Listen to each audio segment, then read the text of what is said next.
Great location, Len, one of the beautiful locations. So I'd now like to ask Secretary Kennedy to say a few words, followed by Dr. Oz, Pascal, Governor Youngkin, and we'll take some questions afterwards. Would anybody like to have some questions? Yes? Oh, I'm shocked. Okay, we'll take them right after, okay? Bobby, please. Thank you, Mr. President. I talked about this a little yesterday in the cabinet meeting, but it's worth repeating because it shows this historical achievement as really monumental. When I was in my confirmation process, virtually every Democratic senator showed me their preoccupation with making sure that we completed, that I was going to continue to get a commitment from me to continue the IRA drug price negotiations. That the IRA required the Democrats, while the President Biden was in the first year of the IRA, to negotiate 10 drug prices down. And then I was supposed to, my first year, negotiate 15 and 15 every year thereafter, and that was their plan. The Democrats claimed that they had a 22% reduction, and that was a great success. When we actually looked at that, when I came into the agency, we realized we were actually paying more for 8 of the 10 drugs. The 22% reduction was off of list price. And Medicare ended up paying more for 8 of the drugs, equal for the 9th, and about a 2% discount on the 10th drug. So that was the plan, and that's what they did. We are continuing the IRA negotiations, but thanks to the President's leadership, we have achieved something extraordinary here, which is a dream that he's had for 20 years because he's the common sense president. He saw something 20 years ago. He learned that we were paying 3, 4, 5, sometimes 10 times for the same drug as they were paying in European countries. Some of these drugs were manufactured in facilities in New Jersey and then sold for 1/10 the price in Great Britain and London or Paris that Americans were being charged for them here. He saw that this was unfair. Every Democratic president, every Republican president has said that this was the gold standard. This is what we needed to do. Nobody's been able to change it. And when we came in, I have to say I was pessimistic about doing MFN. Dr. Oz was pessimistic. Our staff, John Brook and Chris Klump and the other people we brought in were all pessimistic. The president saw something that we didn't see, which is we had leverage. And that came through Howard and the tariffs, and we had extraordinary leverage to craft these deals. So last week we had Pfizer in, which is one of the biggest American pharmaceutical companies. Today we have AstraZeneca in with Pascal Sorios, which is one of the biggest European pharmaceutical companies. And the president asked us to do 3 things. 1, to get MFN prices. 2, to not bankrupt these companies. He understood that America has to be the center for innovation. The drug industry needs to innovate, that it's critical for its bottom line, it's critical for the health of the American people. And he asked us also to make sure that those companies would keep their promise to reshore this industry. For national security purposes, for our economy, it's critical. These companies are making these drugs in the United States. We were able to achieve all those things, and partially with the visionary help of Pascal, where is he? Of Pascal Sorios, who understood that innovation and the business doesn't work if everybody is not pulling the oars, if everybody doesn't have the skin in the game. The whole world was riding on our shoulders and riding on our dime. 70% of pharmaceutical revenues comes from this country. We only have 4.2% of the world's population. And we were paying for 80 or 90% of the innovation here. And the rest of the world was a free rider.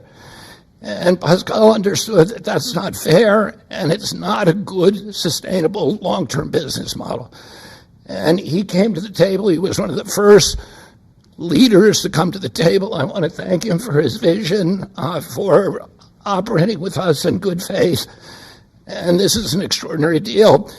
Not only that, but as the president just pointed out, he is also reshoring this industry here. He has 19 facilities already operating in this country. He has this other facility in Marl County that Dr. Oz went with Governor Youngkin and broke ground on yesterday.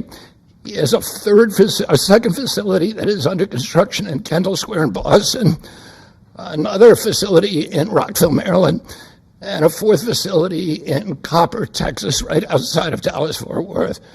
And he's got plans for building many more in this country, thanks to the president's leadership, to the tariffs, and to the common sense the president has demonstrated in his own commitment to make drug prices lower for hardworking Americans.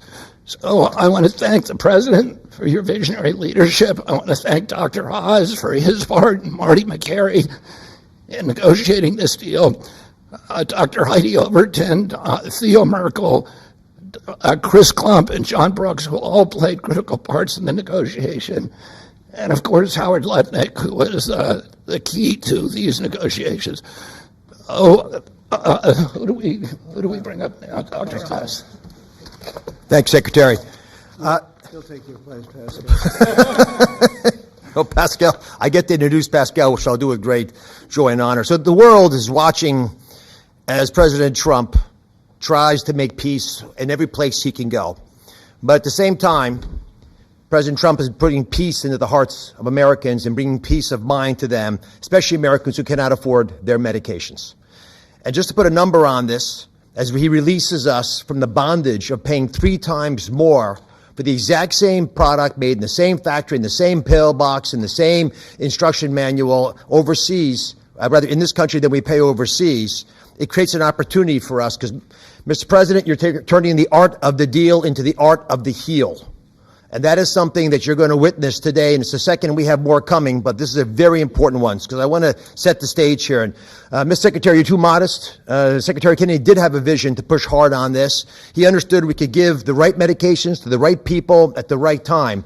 And there is nothing more maha than giving folks life-saving medications in a timely fashion so you prevent illnesses and treat other ones that have already occurred. You save lives that way. That literally is what was on the line as we began negotiating these. So let's set the stage. Where are we right now? Why this order? Last week, in this very room, President Trump welcomed the CEO of Pfizer, and that company, a leading U.S. pharmaceutical company, pledged to provide exactly what the president promised. Massive discounts to allow us to have most favored nation drug pricing in this country so we don't allow our people to pay more than folks overseas. And this was unthinkable even 7 months ago when we came into office. And Americans now have the ability to do that, but we needed to prove it was scalable. So we went to AstraZeneca, which is the leading pharmaceutical company, a leading company in the entire world, but a massive opportunity in this march to MFN, a march to most favored nation drug pricing. And to have this message land clearly, we needed to make sure that the president's demand for fair drug pricing was heard all around the globe. And I actually think the single most powerful tool we had was the president, because people take him seriously. And some of the things that they were hearing overseas were alarming them enough that they began to realize the jig was up. So let's talk about the deal specifically. John Brooks, if you could be my Vanna White, please. John back there, Theo, Vince, Heidi were parts of the team.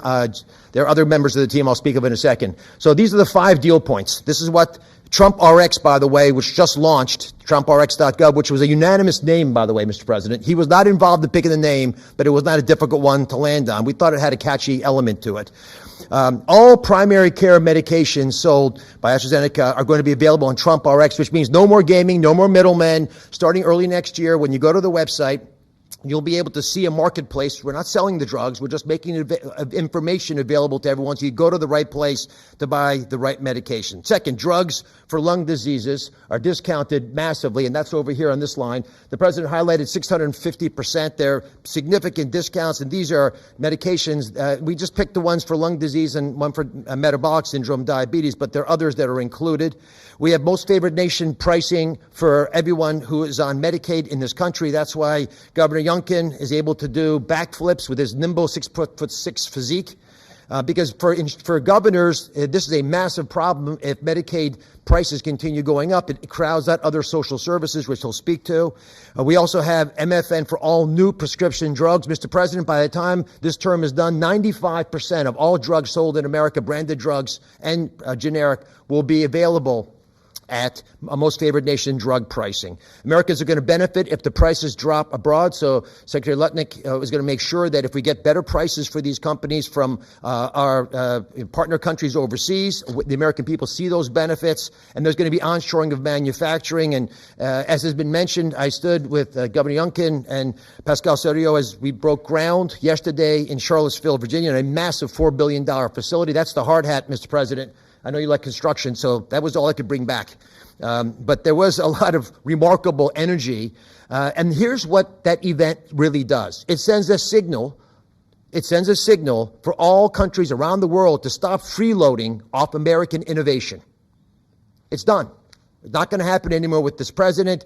And if you aren't picking up your end of the bargain, then you're going to be welcoming a lot of more companies to leave your shores and allow us to welcome them into our shores as they open up manufacturing facilities here. And for all the pharmaceutical companies out there, we're talking to all of you, pick up a shovel. This is a great place to build a facility, as AstraZeneca has shown us. And I think it has a wonderful opportunity in the future as well as this country continues to support the innovation Secretary Kennedy spoke about, because we're not compromising that at all. We're just getting fair prices for the American people. To the team.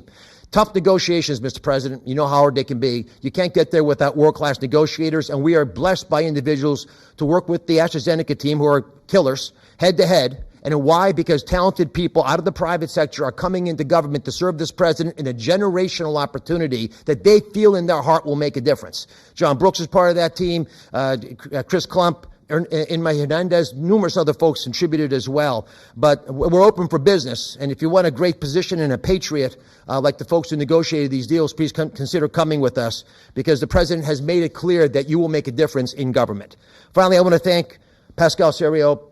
Pascal is an interesting, almost enigmatic individual. He's a CEO of AstraZeneca. He is born in France, Australian citizen, knighted in Great Britain, running their largest pharmaceutical company. So you figure out the lineage. But one thing I know is a very, very smart man who came here early on, took the president seriously, and he recognized the inherent unfairness of the European model of global freeloading off our innovation. He appreciated the challenge, and he wanted to be part of the solution. So Pascal, take it away.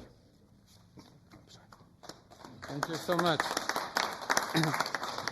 So, President Trump, it is really a pleasure to see you again, since I had a chance to meet you last time you visited the UK for your state visit. I know the King actually kept you late during the night, during your visit, late up at night. And I must thank you, actually, for returning the favor. I can tell you, you've kept me up at night, and my team as well. But it has been really worth it. It's been worth it because today I'm really excited to announce AstraZeneca's commitment to your vision for a healthy America. Great leadership is about having an ambitious vision that can energize people, and you appoint a very talented team that can deliver on this. Your vision is exactly that. It is about lowering the price of medicines for American patients while ensuring that America remains a global powerhouse of innovation in biopharmaceuticals. And that's not easy to do. We need to keep inventing the technologies and the products that will cure disease. But you actually gave us a key, equalization. That's an important word. Yeah. You've assembled a remarkable team, actually, that together with us found a way to deliver on your vision. I would like to thank you, Mr. President, for your collaborative and your trusting approach throughout the discussion that led to this agreement. In addition, I would like to thank Secretary Lutnick, I'd like to thank Secretary Kennedy, Dr. Oz, and the CMS team, in particular John Brooks, who is here today, but also Chris Klump, for their very straightforward approach and their collaborative work that, together with my great team at AstraZeneca, enabled us to deliver this agreement today. It is an agreement that allows a number of wins. First of all, a great win for American patients. This agreement will deliver improved access to our medicines at a lower cost. We've addressed the 4 points that you raised in your letter, ensuring Americans do not pay more than patients in other wealthy countries. So it's a big win for patients and the healthcare system as a whole. But it's also a big win for the economy and for taxpayers, because it supports rebalancing the cost of innovation across wealthy nations. For too long, America has shouldered a disproportionate portion of the world's R&D cost for breakthrough medicines development. That imbalance is not sustainable. It had to change. And equalization levels the playing field, with wealthy nations contributing their fair share to the cost and the risk associated with biopharmaceuticals R&D. And I would say it's also a big win for state budgets because these Medicaid price reductions will have an immediate impact on Medicaid budgets and provide substantial relief to state budgets. Finally, your vision also secures America's strong position in life sciences and the onshoring of critical innovations and manufacturing. As a company, we will invest $50 billion in manufacturing and in R&D. We already have a large presence in the United States. We have 19 sites, and we employ 25,000 people around the country. They're all developing the new generation of medicines. But we'll continue to increase our presence in this country. We're expanding our manufacturing footprint in Texas. We're building our second large R&D center in Kendall Square in Boston. We are building a cell therapy manufacturing plant in Rockville, Maryland, and there's more to come. So a lot of investment over the next few years. I want to say that I appreciate very much Secretary Letnick granting us a 3-year tariff exemption to localize the remainder of our products. Most of our products are locally manufactured, but we need to transfer the remaining part to this country. And also for your great support to convince also other wealthy countries to share the cost of pharmaceutical innovation. It is an important part of this agreement, rebalancing and the cost around the country, around the world. Yesterday showcased our commitment to the United States with this $4.5 billion investment in the beautiful Commonwealth of Virginia to manufacture what we call API, active ingredients for our medicines, but also antibody-drug conjugates that are such a critical part of the future treatment of cancer care, what is called smart chemotherapy, targeted chemotherapy. I want to thank Dr. Oz for joining us for the groundbreaking ceremony near Charlottesville, together with Governor Youngkin. And I actually love your AstraZeneca hat. I know you wanted to bring a shovel, but didn't make it to this beautiful room. I have to say it has been a great pleasure to work with Governor Youngkin and his team, in particular Secretary Segura, on this investment. Like you, President Trump, they are deal makers that move at the speed of business. And it's very important for us company to be able to work with people who understand who we are and move very fast. Our new facility will be a great example of Virginia supporting domestic production of medicines for America, enhancing national security in pharmaceutical supply, but also creates thousands of highly skilled jobs.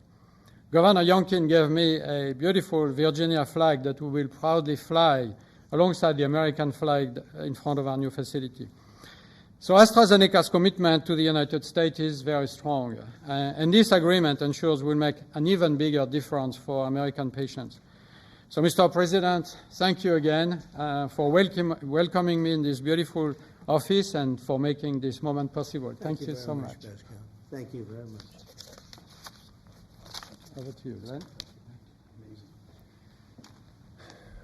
Well, first of all, I just want to thank everyone for celebrating this landmark moment. This landmark moment is not just a moment to announce a new way to buy less expensive, life-saving medicine, but it is a step function change in the way that Virginians and Americans can access medicines. And it is a step function change because historically there was an opaque pricing mechanism that had so many people standing between the manufacturers and the patients that no one knew really what it cost. Well, now we can go direct to consumers. And that's what Trump RX is all about, going direct to consumers, where a consumer can come and find that particular medication that they need and go direct to the company and get the best possible price. Second of all, the most favored nation clause is a groundbreaking moment. It's a groundbreaking moment because, as you've heard, that American customers have been paying 3, 4, 5 times what international customers have been paying. That is just not fair. And Mr. President, I want to thank you for simply recognizing that America must come first. And Americans deserve the best pricing, not the worst. It changes everything for a state. In Virginia, we have $1.5 billion a year of pharmaceutical expenditure under our Medicaid plan. $1.5 billion a year. We save 10%, 20%, 30%. All of a sudden, 150, 300 million, 450 million in savings can be realized by a state. Now, I firmly believe that's the people's money, and it should go back in tax relief. But think about the change that that enables for a state as they manage their health care expenditures. Finally, Mr. President, you have driven a reshoring of critical supply chains that no one thought could happen. The industries that everyone thought were lost are now coming home, and with pharmaceutical manufacturing and active pharmaceutical ingredients particularly coming back to America, it changes everything. It's an economic moment for us. Yes, $4.5 billion into the Virginia economy, and that will in fact translate into $3 or $4 of extra economic impact for every dollar that is spent, 3,600 great paying jobs. But it's even more than that.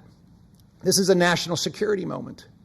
And what you've just heard is one of the leading pharmaceutical companies in the world is choosing America, and yes, Virginia, to invest nearly $5 billion to build the most critical manufacturing for the future of America's health.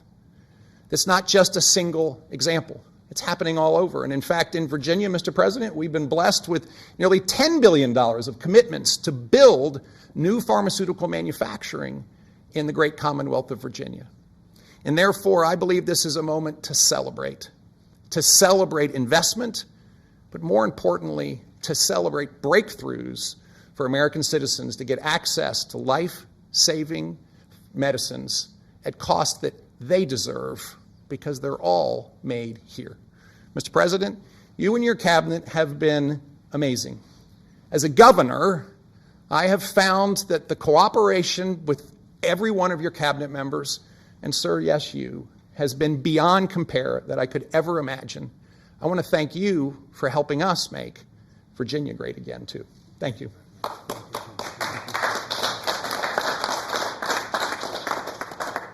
So we have, at this moment, I think we just cracked $18 trillion in commitments and investments in our country. As an example, the last administration was far less than $1 trillion for 4 years.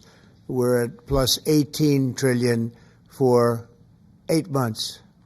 There's never been anything like it in history, in any country, anywhere in the world. So that's great. But maybe for purposes of this, more importantly, we're going to bring drug prices down at numbers that nobody ever thought possible, Glenn. I think nobody ever even thought it was possible. So we're going to be doing a lot of business, but we're going to be also numbers that when you're 2, 3, 4, 500% less.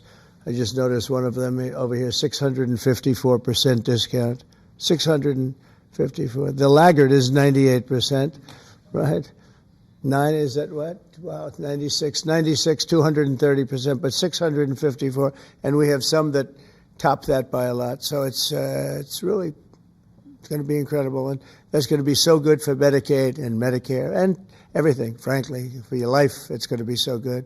So nobody ever thought they were going to see. And don't let Democrats take the credit because they'll try. They'll say, "Oh, we worked so hard on it." They didn't work hard. They did. They obstructed. They actually did the opposite. So that's really more important than even the tremendous investments being made in our country. But think of it, we cracked $18 trillion with a T, trillion dollars. And frankly, $1 trillion for 4 years wasn't that bad. He did less than $1 trillion, but we did that in a period of 8 months. So it's pretty record-shattering by many trillions of dollars. Any country, no matter what country you're talking about, nobody's done numbers like that. So thank you all for being here. Do you want to have a couple of questions? Yeah, please. Mr. President, one one on this, if I could, and one on China, if I may. First on this, could you have brought these pharmaceutical companies to the table without that 100% tariff that you imposed? No, it's not 100%. You're talking about China might be 100%. No, I'm talking about the 100% you imposed on pharmaceuticals for that sector. I would never have been able to bring them. Now, I'm not sure that Pascal would like to say, but behind the scenes he did say tariffs were a big reason he came here, and also the fact he loved Virginia. He liked this guy. He liked me. I think the November 5th election was a very important date. We had a good election, and that was important. But yeah, he's here. A lot of.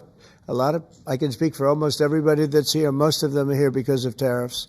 Because you have to understand, he has no tariffs. If you build in this country, there are no tariffs. So. Let me ask you about China, if I could. Just want to confirm: have you canceled your meeting with President Xi? And no, I haven't canceled, but I don't know that we're going to have it. But I'm going to be there regardless, so I would assume we might have it. But they hit the world with something that really is not anything that people are going to do, and it was shocking. I can tell you, Howard and I and Todd, we all Scott, we were all speaking about it before. And we said, where did that come from? It was that was out of the blue, right? Out of the blue, they came up with this whole import-export concept, and nobody knew anything about it. So. If they roll back their export controls, the new announcement, would you roll back? Look, we're going to have to see what happens. That's why I made it November 1st. We'll see what happens, yeah. Mr. President, the last time, Mr. President, Go ahead, please. What else besides software could be on the table in terms of export controls? A lot more. I mean, you have software, but you have a lot more. We have airplanes. We have airplane parts. You remember that from last time. We were just surprised at China. I have a very good relationship with President Xi, and they did that. This is not something that I, instigated. This was just a response to something that they did, and they didn't really aim it at us. They aimed it at the whole world. The whole world is subject to it. So I thought it was very, very bad. But we have many things, including a big thing is airplane. They have a lot of Boeing planes, and they need parts and lots of things like that. Steve? Israeli Prime Minister Benjamin Netanyahu to accept the Gaza deal, and what will be your message to the Knesset when you speak to them? Well, he wanted it. It's been a long time. He's been fighting a long time. He's been fighting hard. He wanted it. It's a great deal for Israel, but it's a great deal for everybody, for Arabs, for Muslims, for everybody, for the world. And as you know, on Monday the hostages come back. They're getting them now. I mean, they're getting them now. They're in some pretty rough places under earth. They're in some pretty rough places where only a few people know where they are in some cases. So they're getting them, and they're also getting the bodies, approximately 28 bodies. And some of those bodies are being unearthed right now as we speak. I mean, they're working on it right now as we speak. It's a tragedy. It's a tragedy. No, he was very happy with it. And I can tell you that I saw Israel dancing in the streets, but they were dancing in Qatar and Saudi Arabia and UAE and many, many countries.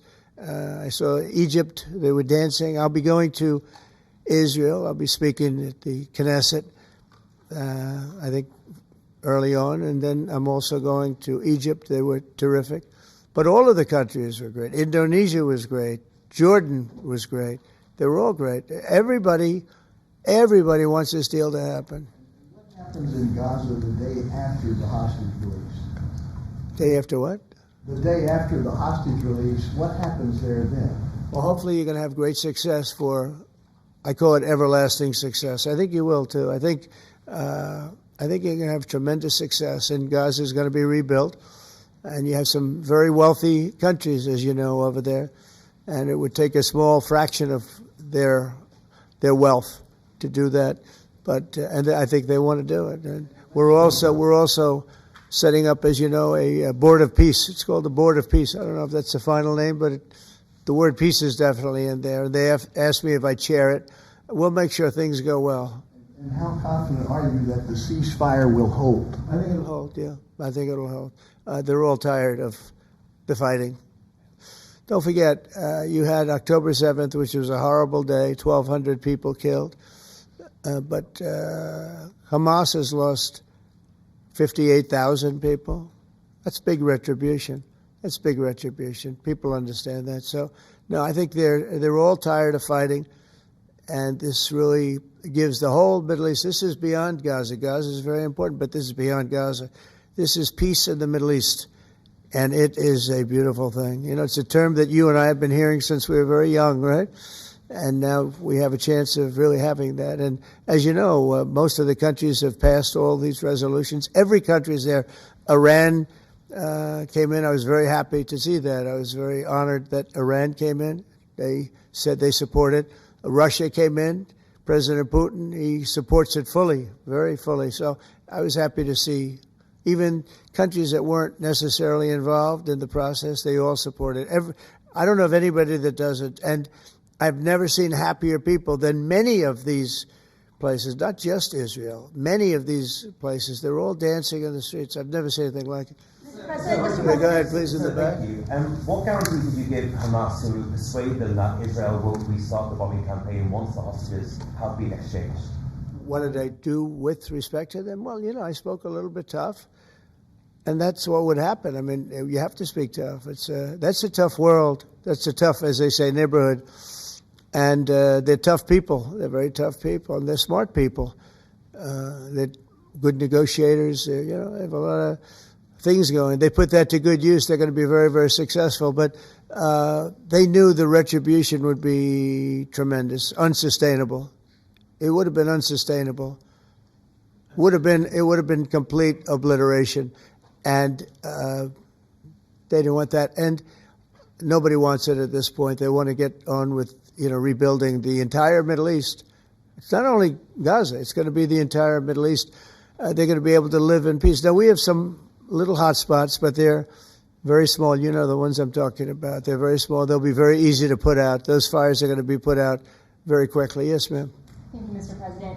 Talking about the Middle East still, going to the phases that come after this first phase, is there consensus on the additional points in your plan, or are the details still being fine-tuned? I think there is consensus on most of it, and some of the details, like anything else, will be worked out, because you'll find out that when you're sitting in a beautiful room in Egypt, it's easy to work something out, but then sometimes it doesn't work from a practical standpoint. So certain little things, but for the most part, there's consensus, yes. Do you intend to hash that out when you're in Egypt? I might, yeah. I mean, I'll be there because I'll be going to, I'll go to Cairo. I think that's where we're going, as opposed to the place of the signing. And we have a lot of leaders from all over the world coming too. They've been invited. And then I'm coming back, I believe it's Tuesday night, for Charlie Kirk, a friend of mine, a friend of all of ours, a friend of a lot of the people right here.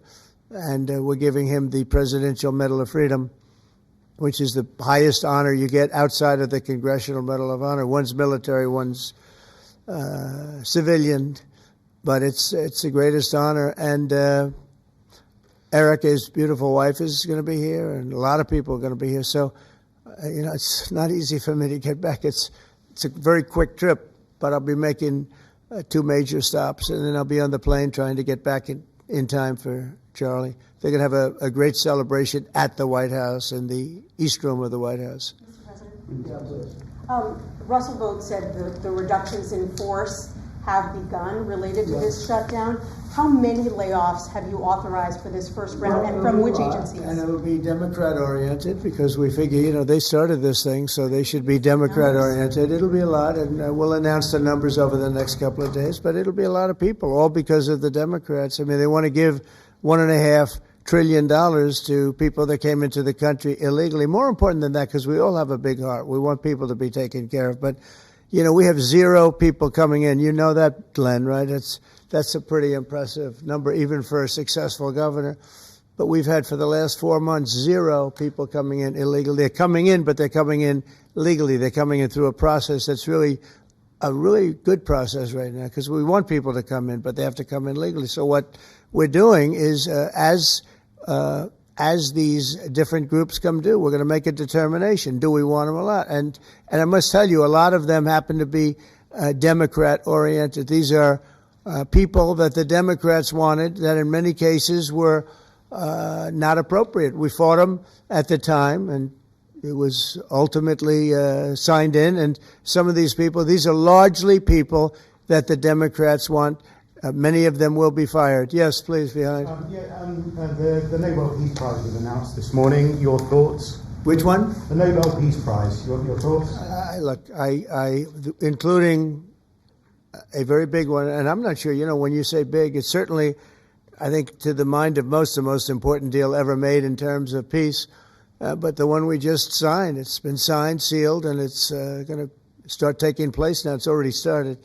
Monday's going to be a very big day when the hostages come back. But I made 8 deals, transactions of wars. One was 31 years going on, 10 million people were killed. One was 34 years, one was 36, 37. One was 10, one was just starting. 2 were just starting, actually, but they were well on their way. In the case of India and Pakistan, 7 planes were shot down. It was a bad one. And I did it largely through trade. I mean, that one, numerous of them. I talked tariffs. I said, look, if you're going to do that, we're going to put very big tariffs on your country. And they were both great. They stopped fighting, and they were 2 nuclear powers. So, they're all big. They're every one of them big. You take a look at the Congo. You take a look at the Congo and Rwanda. 10 million people killed over a long period of time. Got that one solved. We did a total of 8 as of this. 2 days ago, I would have said 7, which I did say, but the other one was signed up, sealed. As you know, Israel signed it just now. They signed it and they approved it today, their parliament.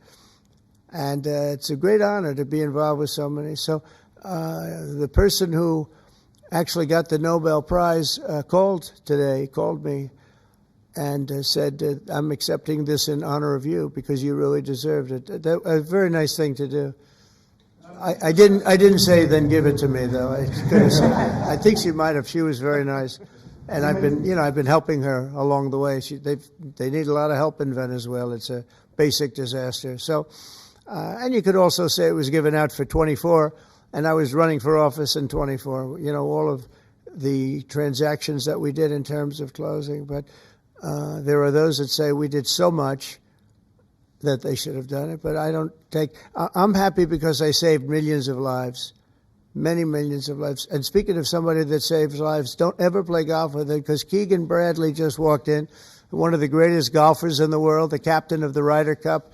And, man, I'll tell you, you did a good job. You almost came back. I turned on. I said, I sort of turned off. It wasn't looking good. And then a little while later I turned on. I said, you guys might make that would have been the miracle. What a great job. He's respected by those golfers like nobody. And I just want to compliment you, Keegan. That was a incredible job. Right here we have a lot of unfriendly fake news media, and he's not used to that. He's used to getting only good publicity, I think, Howard. These are all golfers, but you're some golfer, I'll tell you that, and some leader. Thank you very much. Great job. Thank you, Keegan. Mr. President, on China. Yeah, please. On immigration, ICE are making arrests, targeted arrests at courthouses in New York City and around the country. Criminals, they're arresting criminals, that's right. Yeah, go ahead. I'm happy about it. I want them to arrest criminals. And if you take a look at D.C., a year ago, D.C. was our great capital was a very unsafe place. You know that. Some of you were mugged and talk openly about it. Some of the media was mugged. But right now, D.C. is one of the safest places in the whole country. The restaurants are booming. They're opening up new restaurants. The restaurants are all closing. Now you can't get into a restaurant. They're opening up new restaurants. It took 12 days for us. We sent in not politically correct military. We sent them in based on merit. We won the case in the Supreme Court. Everything now is based on merit. Our country was founded on things based on merit. Like Keegan Bradley is not going to be playing golf if he wasn't a great player. If he shoots lower scores, there's no more merit system than that one, Keegan, right? If you miss a putt, they don't say, oh, that's okay, let's take it again, do they? No, it's based on merit. Everything's based on merit. And we're back to the merit system. And when they saw that military is all about merit. They're big, strong people that they're patriots too. And you take a look at D.C., and now we're in Memphis, and Memphis was really crime-ridden. It was terrible. A lot of people being killed. And they say in 12 days they can't even believe how much better it is. And it'll take probably a month over there. And we're heading to Chicago because we want to save Chicago. Do you know they had over 4,000 people killed in Chicago over a short 4,000 people. And I have to watch this slob of a governor stand up and say that, well, everything's okay. We've got it under control. They had 4,000 people murdered over a very short period of time. There's not a city in the world, I don't believe, that can claim, you hear so much about different, I won't, embarrass anybody, like by saying Mexico City or by saying anywhere in Afghanistan. There's no place like that. And then I have to listen to the mayor who's got a 5% approval rate, maybe less. He's an incompetent man. And the governor's an incompetent guy. He's a guy that was thrown out of his family business like a dog. And I know his family very well. And now he's a governor. And when I watch him trying to say that it's okay, we have crime under control, I lost 4,000 people over a very short period of time. I believe it's like 7,000 people were shot but didn't die. But 4,000 people died. And then he gets up and talks about how it's not a problem. Or Portland, Oregon. I mean, every time I look at that place, the place is burning down. There's fires all over the place. When a store owner, there are very few of them left, but when a store owner rebuilds a store, they build it out of plywood, and they don't put up storefronts anymore. They just put wood up because they know it's going to be ripped down. And then I hear how wonderful it is. It's not wonderful. It's a disaster. That's almost an insurrection, that place. So we put our people in there, and they do the job, and they've really done the job. And the beautiful thing is we've done it. 12 days we had this place safe, and now it's, I would say within a month, it was beautiful, and it continues to be. That was 3 months ago. I'll tell you, D.C. now is one of the hottest places, just like this country. We were a dead country, and you've heard me say it 100 times. We were a dead country. King of Saudi Arabia said it. Others say the Emir of Qatar said it. Many. UAE said it. The leader, great leader, UAE, all great leaders, they said effectively the same thing. 1 year ago, we had a dead country. Now we have the hottest country anywhere in the world. I just want to thank everybody, and I want to, in particular, thank AstraZeneca. What a great company you have. What a company you've built. You've been there a long time and done some job. It's an honor to have you.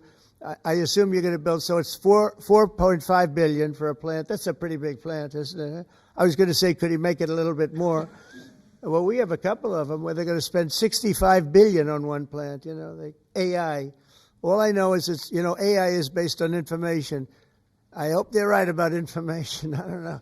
You got to make a lot of money there's got to be a lot of information out there, but that seems to be pretty hot. But we have a lot. We're leading the world on information on AI, as you know, by a lot. It's not even close. So we're doing a job. And I want to thank everybody, but in particular, Pascal, thank you very much. It's a great honor. Thank you. Thank you very much. Thank you, everybody. Have a good time. Thank you, press. Thank you, press. Let's go. Thank you. Thanks, guys. Thank you. Thank you, press. Thank you, press. Let's go. Let's go. Thank you, guys. Thank you, press. Right on this way. Thank you, press. Thank you. Let's go. Let's